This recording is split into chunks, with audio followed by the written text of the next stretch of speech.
person you were is gone, and the puzzle begins now.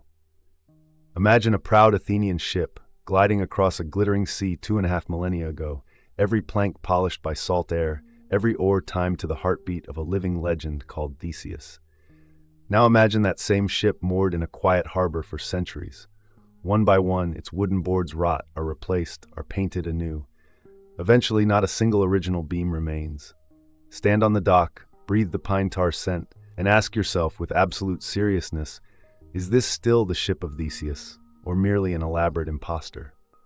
That question, deceptively simple, has haunted philosophers, neuroscientists, and anyone who has ever scrolled through photos of their awkward teenage years and thought, was that really me? Today, we turn the magnifying glass on a more personal vessel, you. The bones that ache after a long run, the memories that flutter in and out of reach, the quiet voice in your head that whispers, I am. We are investigating whether the you at this moment is meaningfully the same entity as the you who opened your eyes this morning, or the you who will close them decades from now.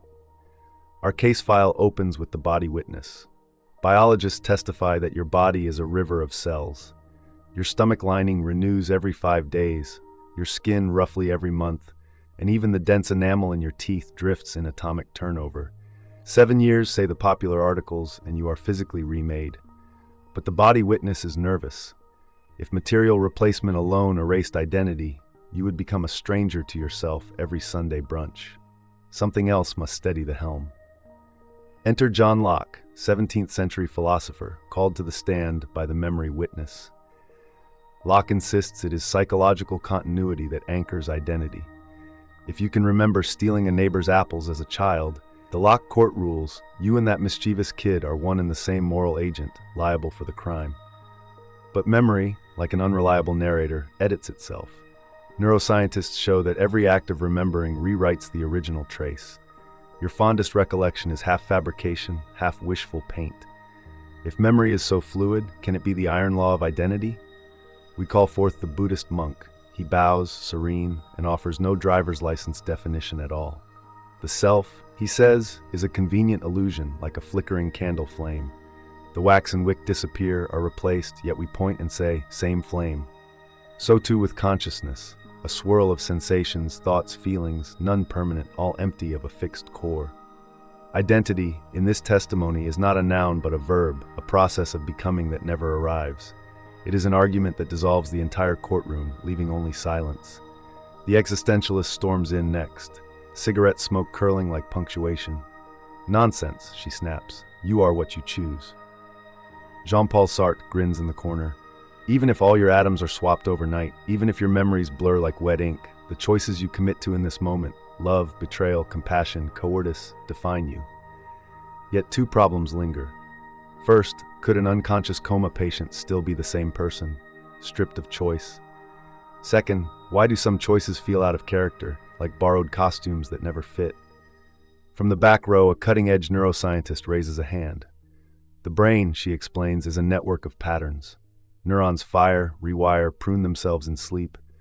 Identity might be the persistent pattern of those firings, a statistical signature that remains even as individual cells die. But show her a severe case of retrograde amnesia, or the tragic lesions of frontotemporal dementia, and the pattern fractures. Personalities flip, moral compasses spin. Courts have acquitted criminals whose tumors rewrote their moral circuits. The neuroscientist steps down, uneasy. On the prosecution side, Derek Parfit strides in with a thought experiment sharp enough to slice the hull of any ship. Imagine, he says, a teleportation device. It scans you, atom by atom, vaporizes your body, beams the blueprint to Mars, and reassembles a perfect copy. The copy wakes, remembers kissing your mother goodbye, believes itself to be you. Meanwhile, on Earth, a glitch, your original body survives intact. 2 versions now claim your bank account, your love letters, your playlist of guilty pleasure songs. Which one is the real you? The jury whispers. Parfit smiles sadly. Perhaps identity is not what matters. Perhaps continuity of psychological experience, whether unique or duplicated, is good enough. The defense calls narrative self-theory. A novelist takes the stand. Life, she says, is a story we keep revising. You were not born with a prepackaged character. You write a protagonist from the raw material of memory, culture, and imagination. That narrative grants cohesion across time. But like any editor, you can cut entire chapters, retcon events, cast yourself as hero or villain on a whim. The story holds until it doesn't. At this point, the courtroom resembles a shipyard at dusk, fragments of planks and sails strewn in competing piles. Body, memory, choice, pattern, story. Each claims the title deed to your identity, yet none alone convinces. So we spotlight the hidden conflict. If identity is bodily continuity, teleportation is murder. If identity is memory, then forgotten childhood selves are exiled. If identity is choice, infants lack selves. If identity is neural pattern, then duplicates are siblings, not imposters. If identity is narrative, traumatic amnesia erases the author. Each answer clashes with another, like oarsmen rowing in opposite directions. Here is the verdict, delivered not as a gavel crack, but as a whispered realization. We might be clinging to the wrong question. Am I the same person presumes a solid, indivisible core, a sacred plank of metaphysical oak immune to time. Yet the evidence suggests identity is closer to a choreography than a statue, a continuity of overlapping threads, body, memory, values, relationships, woven and frayed, replaced and restored. In the Ship of Theseus museum, curators sometimes decide to rebuild the original vessel from the discarded planks stored in the basement. Suddenly, two ships exist, each claiming authenticity. The scandal teaches us that authenticity is not inherent. It is granted by communal agreement, by the stories we choose to endorse. So what about you?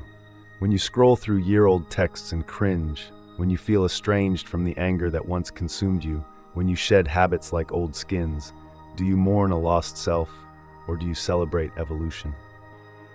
Perhaps the more helpful question is not whether you are the same, but whether the direction of your change aligns with who you aspire to become.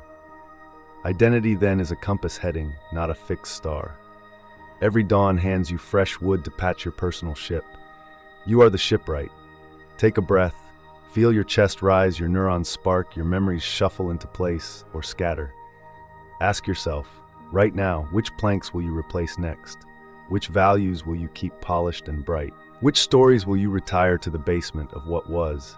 And which new chapters will you hammer confidently into the keel? If this exploration resonates with you, if it nudged you to glance at your reflection and wonder who is steering the vessel behind those eyes, subscribe, share the mystery with a friend, and tell us in the comments, are you the same person you were yesterday? And for now, as always, keep thinking.